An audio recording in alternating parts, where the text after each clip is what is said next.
What is your chance to win when you flip a coin? 50%? Wrong. Because when you divide yourself into two parts, one against the other, you already lost. Our group is now having their first Cannes Festival experience. After attending the Nice Film Market last week, where 5 of our previously nominated films with international filmmakers festivals qualified us to attend the festival for free, and spending a week at the Nice International Filmmakers Festival when 2 of our films were nominated, Sherry is now headed to Cannes to meet the distributor who selected 6 of our short films for distribution. As usual, we don't just go to France for 3 film festivals. We must do what we've always wanted to do. Check out the Yellow Jacket movement. Through Sherry's never-ending questions, the Uber driver told her that it is a Yellow Jacket movement because the government requires every motorist to carry a yellow vest with them. It is a uniform every motorist already has. So one day, one person decided to take her anger to the street, and everyone followed. Then the second Uber driver told us where and when they will appear. Saturday, 1 p.m. in front of the train station. And the hotel receptionist told me how she disliked it. It is noisy and causes traffic problems. The third Uber driver told me what it is about. He said it is not about increased gas tax, as I had previously learned from the media, but rather taking away subsidies on diesel tax, which the poor people have relied on. The nice, friendly, and very well-informed Uber driver told us that the government had been reducing the diesel gas subsidy for years, but current President Macron sped it up. For people who already had problems making ends meet, that is too much, and they got really angry. The situation is even more tense, as Macron was tied in a 3-way race during the first run of the French presidential elections. He won in the second run match between the 2 candidates with the highest votes. And he won because many people chose him so they can have chances in the government. People voted for him because they thought he can give them better lives. The protest happened almost 6 months ago. While I am surprised that people's anger did not seem to die down, and President Macron is in no danger of losing his throne, the third Uber driver asked me, why should he step down? He did not do anything wrong. When we asked why Macron wasn't pressured to resign, we were quite surprised by his answer. Because he not only speaks fluent English, he had answers to every question. The protest traffic jam would have caused a lot of trouble for him and his customers, and the taking away of the subsidy would most likely affect him. But he seemed to side with President Macron. But no matter how many random samples we took in the French street, there is no better way to search for answers than to watch the protest and interview the protesters. So, our team arrived 30 minutes before the protest. About 50 people had already gathered in front of the train station. Most of them were probably 55 years or older, and none of them spoke English. One gentleman told me to wait 15 to 30 minutes with limited English, but we knew how loud the protest could be. So we checked with every new protest, and 20 minutes into our wait, we found a gentleman who spoke perfect English and was willing to talk to us. I will share the entire interview with you, but to give you a heads up, he said they take their anger to the street because the government reduced the tax on the rich people by taking the money away from the poor people. We don't know if that is the case, but if this is a misconception, then the government should have clarified 6 months ago, instead of letting the misunderstanding reach a boiling point. And he said, people want more freedom and more democracy. But when we asked him to name a country more free and democratic than France, he could not give us an answer. Because France is indeed one of the most democratic and free countries. And because it is free, people can protest and people can demand change. So I asked him, why don't people like him run for office? He said, because we need to deal with the problems now. It is not possible nor practical for someone like him to run for office. But he felt the yellow jacket crowd will bring changes. Do I agree with him? I admire their passion and orderly protest. But I believe the protest has caused more division in France. But what can we do? France is not the only one in trouble. How many people barely making ends meet may go to the street next time when their lives may be affected? And I don't agree with him when he said it takes too long to run for office to change politics. Because in a free society, your vote is your voice. If people want to change, the person with the right idea can start making changes for the better if he or she is on the side of the people. This is Ken Peters. Thank you for watching. I know the Yellow Jacket movement has been for a while. Yep. Almost 6 months. Indeed. Yeah. Have you started from the beginning? Myself personally, no, because at first there was a lot of disinformation from the mainstream media here in France. They said that the Yellow Vests were anti-Semites, they said they were racist, voting for the extreme right, and none of this is actually true. There are some people who are in the extreme right and who, are racist, of course, but like in any population, basically, I want to say. So the movement is not like that at all, and it took me a while to realize that and to really get to the core of what this movement is about. And that's why it took me a few months, but mainly because of the disinformation from the mainstream media. So what is it about?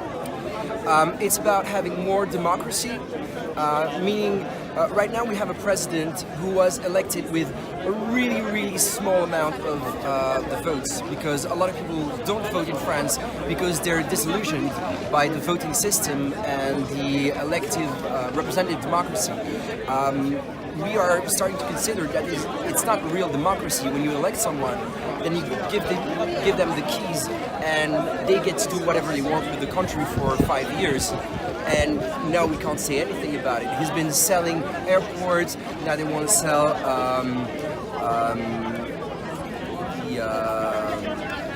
I don't know how to say that in English.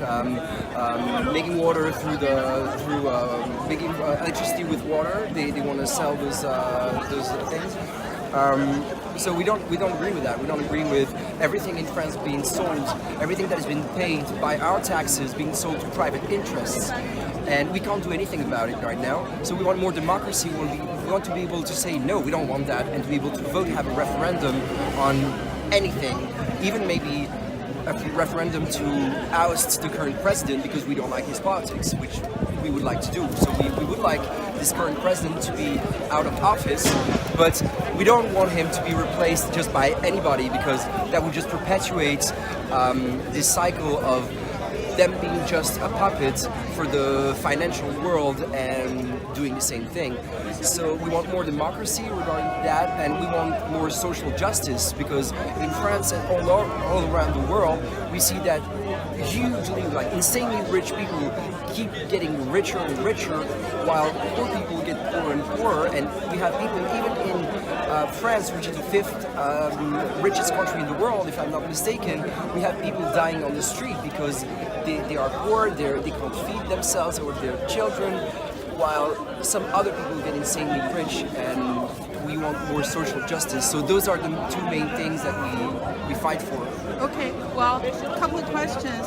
Do you think your view represents the majority of the protesters, or it's just your personal? Because some people are here for the diesel tax, some people are angry because the immigration. Right. Do you think you're a pretty good representation of the protesters? There are a lot of things that we want among the Gilets jaunes protest and movement. But these are like the key points that everybody mostly agrees on. The immigration point, I think it's a minority of people who really, are advocating more regulation concerning that. The tax on diesel, this is what started it, but it's just a symptom of a lot of taxes being put on the lower classes, while you have tax reduction for the richest. So we ask poor people to pay more and more, while we ask rich people to pay less and less, and this is totally unfair. And that's why it's the diesel tax that started it all. But it didn't stay confined to only that point. It grew larger, and this point only represents this lack of social justice. I have to ask, have you ever lived in other countries other than France before? Actually, I'm Belgian. Oh, okay. So I was born in Belgium, and I moved to France about 10 years ago. So I consider, I've been living here, I've been working here, I've been, participating in the economy, etc. And I'm welcomed by everybody. The reason I asked is I'm from America, and I was born in Taiwan. So I have to say, about freedom, France is a very free country compared with the rest of the world. Of course. So if you have never lived before, then maybe you have no comparisons. But you did live in Belgium. So do you think Belgium is more free of these problems? It's about the same. It's about the same, except now we have in France a president that really he's picking up speed on all of this. He's like putting it's the same politics as the presidents before, but he's doing it so fast that now everybody notices what's going on. Before, people were lulled into complacency, and they didn't realize, oh, this thing happened. Okay, but now that it's boom, the airport's this, then people are really taking notice of what's happening. And regarding what you said, for comparison with other countries, I think France is pretty good regarding to freedom, etc. But when you see the police repression that we've been facing since the start of the government, it's not going in the right direction. It's going in the wrong direction, and we're starting to fear for our liberties, for freedom. So I have to ask you, are you concerned the direction the French government is going? Do you think it's going to the wrong direction? Oh, absolutely. It's becoming a police state. People get arrested without any reason. Even the police got orders to arrest people before they even can reach the protests.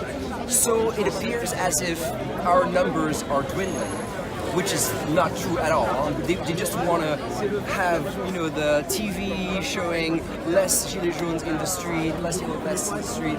They just want to show these images so people think, oh, these are a minority of people who are not happy with the government, but it's not a minority of the people.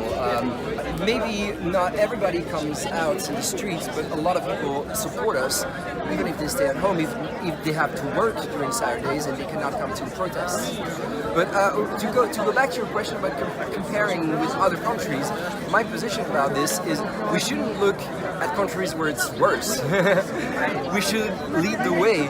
We should be maybe the first country to change the democratic system, to have a real direct democracy.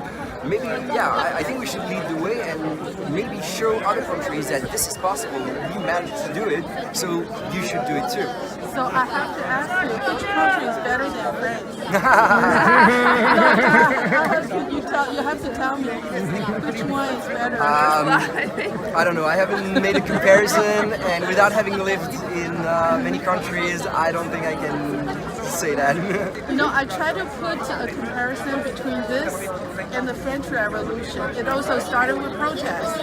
Do you think the protest is at the end, or it's going to grow bigger? It's going to get bigger because the government is not answering our calls.